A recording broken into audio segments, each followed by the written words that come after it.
pada waktu itu menurut sejarah semua pintu gerbang ditutup di kota Taif ini, dan hanya ada satu gerbang yang dibuka, dan di gerbang itu sudah berjejer para orang-orang kekar, para argojo yang ada di kota Taif ini, kanan dan kiri. Menurut riwayat sekitar 2 kilo pada waktu itu kanan dan kiri di musim panas. Dan orang Taif mengatakan, Muhammad, kalau kamu ingin keluar dari kota Taif ini, silahkan lewati gerbang itu. Rasul tahu dengan darah yang sudah keluar, dengan capek yang sebelumnya sudah dialami, penyiksaan yang sebelumnya sudah dialami. Rasul tahu kalau saya melewati gerbang ini, saya akan dianiaya. Tapi Rasulullah berpikir, kalau saya tidak melewati gerbang ini, masih banyak orang di luar sana yang membutuhkan ajaran Islam. Akhirnya Rasulullah bersama Zaid bin Harithah melewati gerbang tersebut, dan benar, di baris pertama Rasulullah dipukul dari kanan, jatuh ke kiri, diterima dari kiri, dipukul lagi, didorong, dibangunin lagi. Dengan luka yang sebelum sembuh, Rasulullah masih disiksa lagi. Melihat perlakuan itu, malaikat Jibril tidak menerimanya. Sehingga malaikat Jibril dan malaikat yang menghuni gunung di kota Taif ini mendatangi Rasulullah, dan beliau berkata, "Ya Rasulullah, kalau Rasul mengizinkan, akan saya angkat 2 gunung yang ada di kota Taif ini, akan saya hujamkan kepada Bani Saqif, sehingga tidak berbuat aniaya."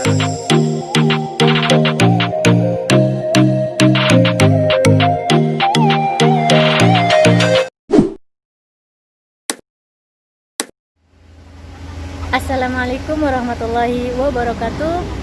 Kembali lagi di channel saya, Zainal Nafisa. Apa kabar kalian semua? Semoga kalian dalam keadaan sehat. Adapun yang sakit, semoga lekas diangkat penyakitnya oleh Allah Subhanahu wa Ta'ala. Alhamdulillah, hari ini saya bisa ziarah di Masjid Abbas, ya. Addas apa Abbas? Masjid Abbas. Addas. Addas. Dan alhamdulillah kita hari ini ditemani oleh omdahnya Taif. Ya. Halo, assalamualaikum. Gimana kabarnya subscribernya Zainal Nafisa? Mudah-mudahan selalu sehat ya. Dan kali ini Fitria Denafa akan menemani Zainal Nafisa keliling kota Taif. Insya Allah. Dan kita sudah berada di Masjid Addas. Dan sebelah sana juga ada Masjid Ali ya. Tapi sayang kita nggak bisa ke sana karena nggak ada parkiran. Oke, kita masuk sekarang ke Masjid Addas.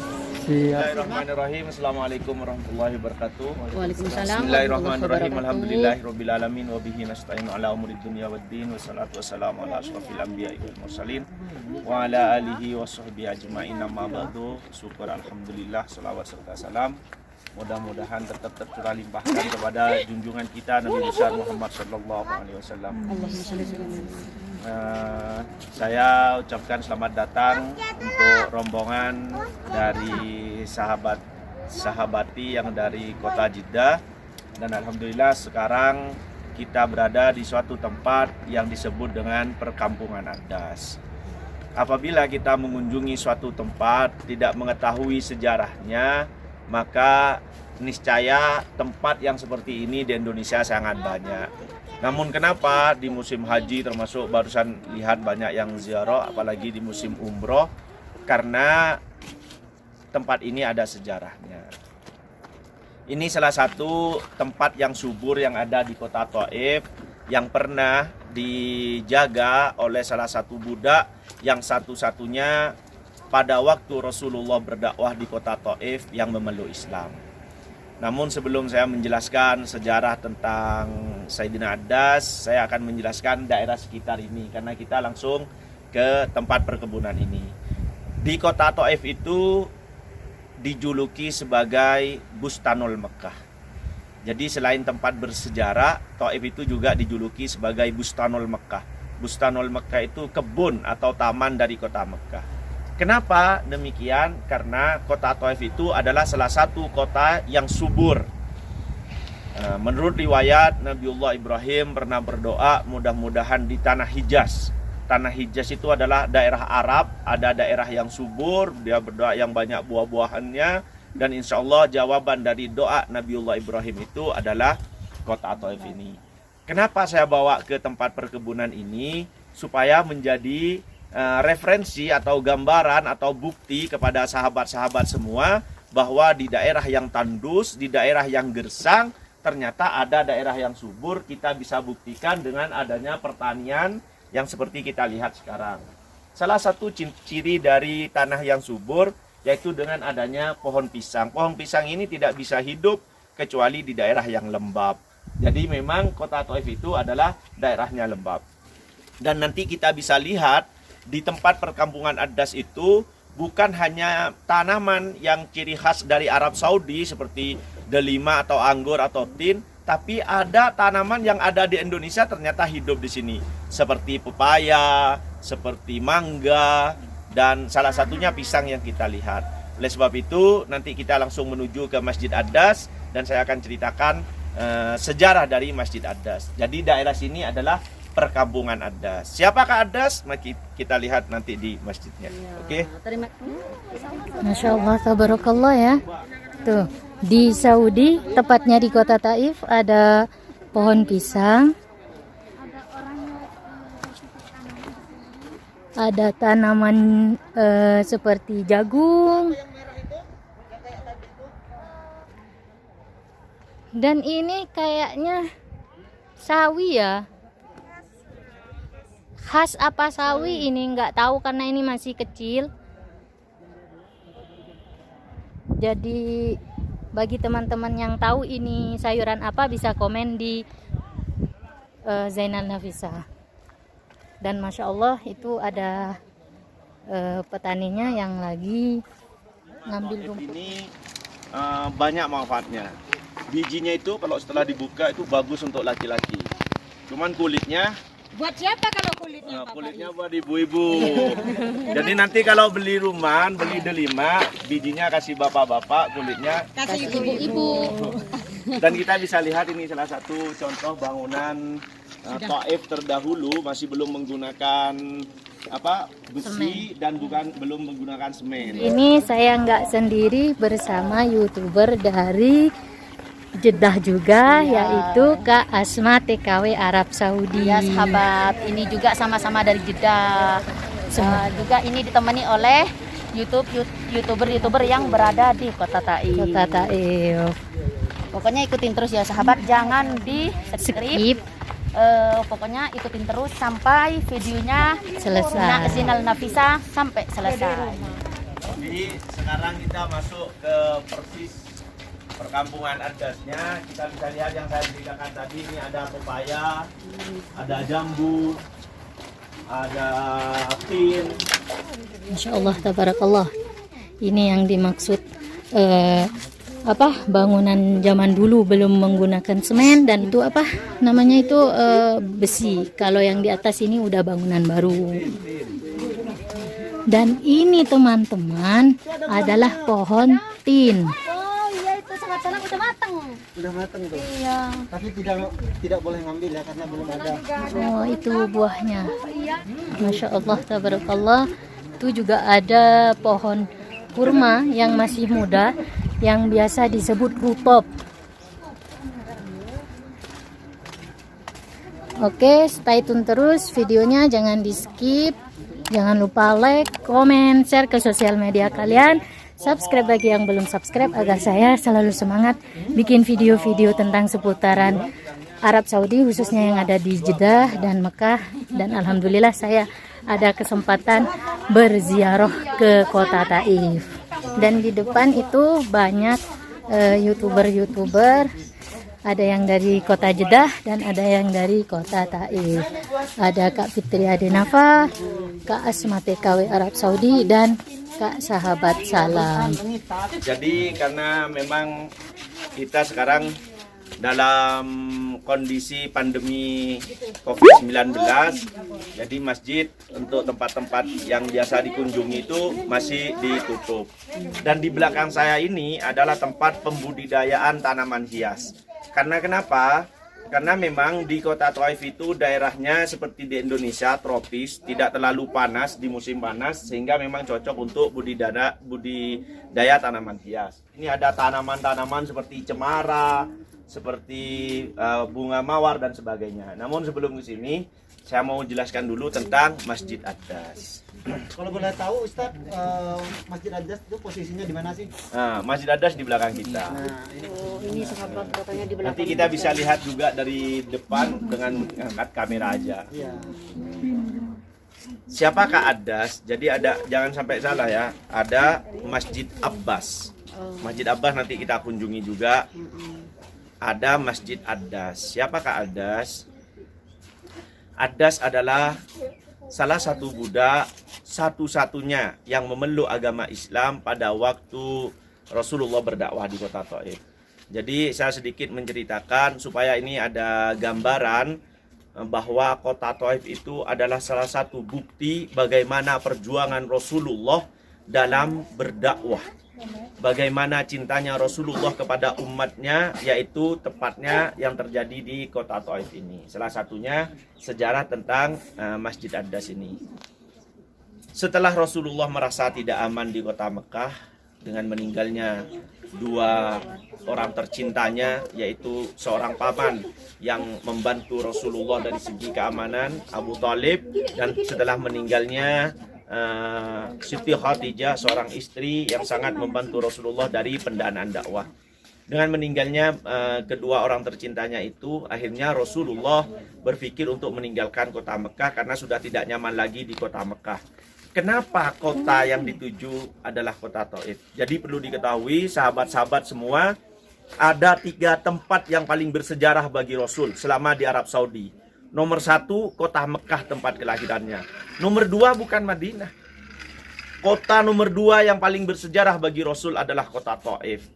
Namun karena di kota Taif ini Rasul mengalami kegagalan total, sehingga Rasulullah akhirnya hijrah ke kota Madinah. Kenapa saya mengatakan kota kedua yang paling bersejarah bagi Rasul itu adalah kota Taif? Karena Rasulullah kecil itu dibesarkan di kota Taif. Rasulullah pernah dibelah dadanya di kota Taif. Dan Rasulullah pertama kali keluar dari kota Mekah setelah merasa terancam, yaitu pergi ke kota Taif. Rasulullah kecil ada di kota Taif, yaitu sesuai dengan sejarah bahwa Rasulullah dibawa oleh ibu susuannya yang bernama Halimatus Sa'diyah. Halimatus itu namanya, Sa'diyah itu daerah Bani Sa'ad, yaitu yang ada di kota Taif. Singkat cerita, Rasulullah akhirnya berpikir untuk keluar dari kota Mekah. Kenapa kota Taif yang dipilih terlebih dahulu bukan Madinah? Karena Rasulullah memiliki kenangan dengan kota Taif, yaitu Rasulullah pernah dibesarkan di sini, dan memang jaraknya dari kota Mekah ke kota Taif lebih dekat dibandingkan dengan kota Madinah. Dengan susah payah Rasulullah berkunjung ke kota Taif. Rasulullah tidak bersama dengan sahabat Abu Bakar, Umar, dan yang lain. Rasulullah hanya bersama dengan anak angkatnya yang bernama Zaid bin Harithah, yang tujuannya supaya tidak diketahui Rasulullah akan meninggalkan kota Mekah, sehingga tidak ada kecurigaan dari Abu Jahal dan kawan-kawan. Karena pada waktu itu memang Rasulullah direncanakan ingin dibunuh di kota Mekah. Akhirnya Rasulullah menggunakan dengan jalan kaki berdua melewati gunung-gunung seperti yang bapak-bapak dan ibu-ibu lewati tak kemarin. Dia setelah sampai di kota Taif tidak langsung berdakwah, tapi Rasulullah masih minta izin dulu kepada ketiga anak petinggi yang ada di kota Taif. Jadi intinya, kesimpulannya, setelah Rasulullah sampai di kota Taif, ternyata Rasulullah tidak diterima dengan baik oleh orang Taif. Bahkan Rasulullah dilempari oleh orang Taif dengan kalau di kota Mekah ya, kalau di kota Mekah Rasulullah hanya dilempari pada waktu ingin melaksanakan sholat. Tapi di kota Taif ini Rasulullah setiap dia melangkah dilempari terus oleh orang Taif. Bahkan menurut riwayat ketiga anak dari petinggi yang ada di kota Taif ini mengerahkan seluruh penduduk Taif dari yang kecil sampai yang besar untuk melempari Rasulullah.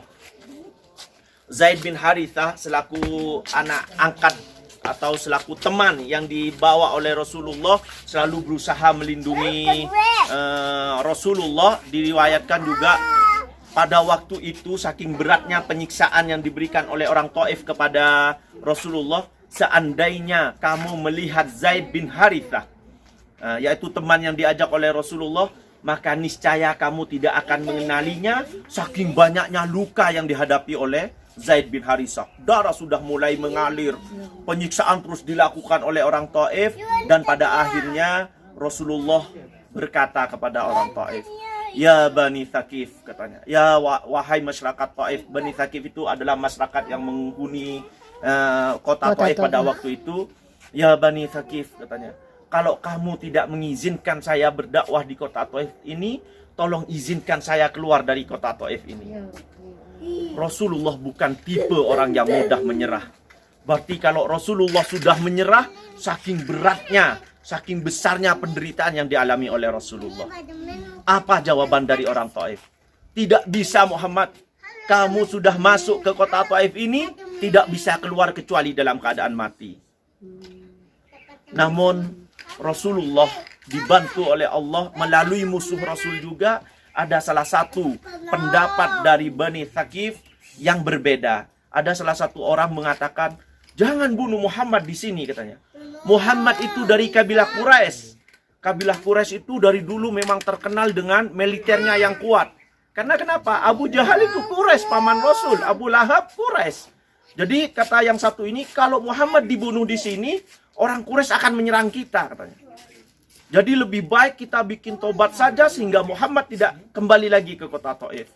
Pada waktu itu, menurut sejarah, semua pintu gerbang ditutup di kota Taif ini. Dan hanya ada satu gerbang yang dibuka. Dan di gerbang itu sudah berjejer para orang-orang kekar. Para argojo yang ada di kota Taif ini.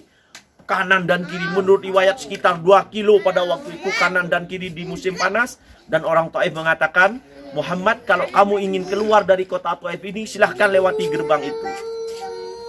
Rasul tahu dengan darah yang sudah keluar, dengan capek yang sebelumnya sudah dialami, penyiksaan yang sebelumnya sudah dialami. Rasul tahu kalau saya melewati gerbang ini, saya akan dianiaya.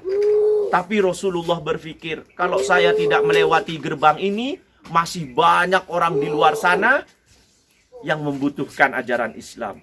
Akhirnya Rasulullah bersama Zaid bin Harithah melewati gerbang tersebut. Dan benar, di baris pertama Rasulullah dipukul dari kanan, jatuh ke kiri, diterima dari kiri, dipukul lagi, didorong, dibangunin lagi. Dengan luka yang sebelum sembuh, Rasulullah masih disiksa lagi.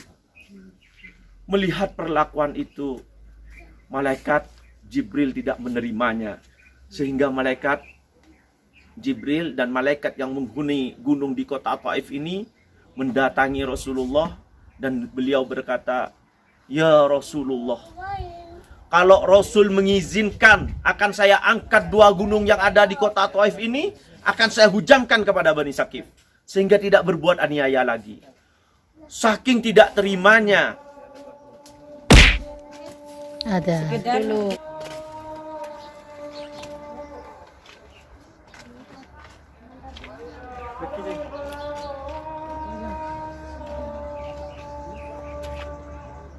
Oke teman-teman, cukup sekian video dari saya. Apabila ada kata yang kurang berkenan, mohon dimaafkan karena kita hanya manusia biasa. Dan saya pribadi mengucapkan wassalamualaikum warahmatullahi wabarakatuh. Inap itu anggur, kalau ini enap. Berarti onap sama enap beda. Inap sama enap beda. Ini tempat pembudidayaan buah-buahan ya? Ya ini kata saya kan dijual ya, pisang itu taruh di pot tuh coba. Pohon iya, pisang loh. hanya di Saudi yang ditaruh di pot tuh. Tapi jangan berluncak, tidak bisa berluncak. Itu cemara juga ciri-ciri. Kalau di Indonesia malah ditanam. Maaf ya. ralat Kak sahabat salam, jangan apa? Jangan berluncak gitu. Oh jangan berluncak karena takut kejatuh. Kalau gagar ke bawah itu sahabat. Ini pohonnya berduri takut nyengat. Takut nyengat. Dan seperti inilah Masya Allah tabarakallah ya. Serasa ada di Indonesia banget loh. Iya benar sekali. Cuacanya dan memang tanamannya itu kita itu terasa betul-betul ada di Indonesia gitu. Betul Masya sekali. Allah. Dan ini kayaknya pohon tin, tapi belum banyak buahnya nih sahabat. Dan ini apa Ustadz? Pohon apa? Pohon cemara. Bukan ya? Pohon apa ini? Ini kalau di kampung saya Gengan merung. Oh gelandengan. Nama bahasa Indonesianya? bahasa Indonesianya Gelanding-gelanding. pete kayak Kancani peti. Oh, saudaranya pete. Iya. Masya Allah ya. Tuh. Kita ke sana ya sahabat yuk. Aduh ini nanti saya gagar ini. Masih muda semua nih. ini masih muda. Tapi gak boleh diambil ya Kak ya? Boleh dikala itu. Oh tidak boleh dikala. Soalnya ini nggak ada Soalnya orang. nggak bisa pamitan. Saya mau ngaji sebentar. Inilah Ya. buah-buahan yang ada di yang Al-Quran. disebutkan di dalam Al-Quran. Bisa- Wazaitun, waturi sinina wa hadal balad. Selanjutnya, sadaqallahul azim. Karena dia gak hafal teman-teman. Tuh, seperti inilah sini misut nih. Seperti inilah buah tin. Dan di Indonesia kayaknya nggak ada ya. Gak ada.